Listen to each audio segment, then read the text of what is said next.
Hormanglar, hammaga salom. Hozirgi videoyim erini to'yida raqsga tushgan birinchi xotin haqida. Ushbu rolik erini to'yida raqsga tushgan birinchi xotin, ajrimda bo'lmagan, birga yashayotgan birinchi xotin haqida.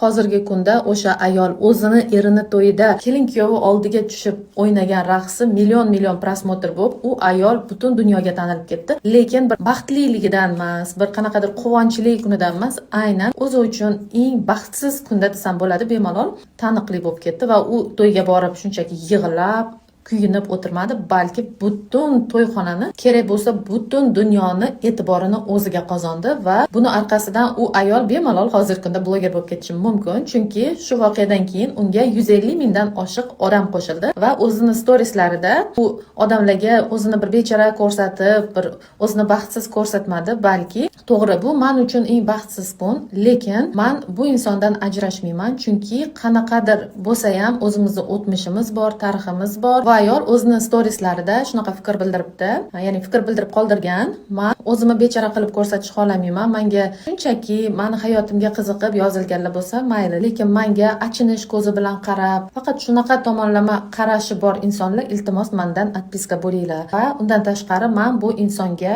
ya'ni o'zim turmush o'rtog'iga yomonlik tilamayman. Nima bo'lganda ham farzandlarimning otasi, u haqida, umuman oilam haqida yomon gaplar yozadigan bo'lsanglar, iltimos mendan atpiska bo'linglar. Nima bo'lsa ham bu taqdirimda bor ekan. To'g'ri, bu men uchun eng baxtsiz kunidir, lekin shunda ham Xudoyim shundoq qildiki, hammaga tanitib va shu orqali men bu baxtsizlikni unutdim. Men haqimda har xil trendlar chiqib, men hozir trendga aylanib ketdim. Men bundan xursandman, lekin shunda ham o'zimni turmush o'rtog'imni doim duo qilaman, chunki nima bo'lganda ham u farzandlarimning otasi degan fikrlar qoldirgan, yana uzundan uzun fikrlar bildirgan, storiesida juda uzundan uzun qilib yozgan. Men asosiy mazmunini hozir sizlarga gapirib beraman. Uni fikrlarini eshitib men hayron qoldim. Kelajakda hayotim qanaqa bo'lishini, taqdirim qanaqa bo'lishini hali bilmayman, lekin hammasi yaxshilikka bo'ladi deb o'ylayman degan fikrlarni qoldiribdi. Bu ayolni shunchalik xotirjamligi va umuman sabri, hamma narsasiga men qoyil qoldim va asosiysi bu ayol 2 hafta oldin qiz tuqqan, farzandli bo'lgan va erini to'yi haqida to'ydan 2 kun oldin bilgan. Demoqchi bo'lganim, bu ayol uchun bu yaxshigina stress bo'lgan, chunki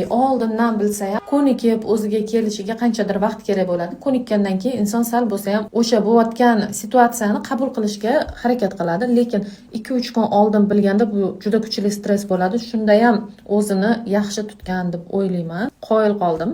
Bu voqeani 2-3 kun oldin yoritgandim. Shunga kimga qiziq bo'ladigan bo'lsa deb davomini ham qo'ydim. Kim qanaqa fikrda kommentariyada yozinglar.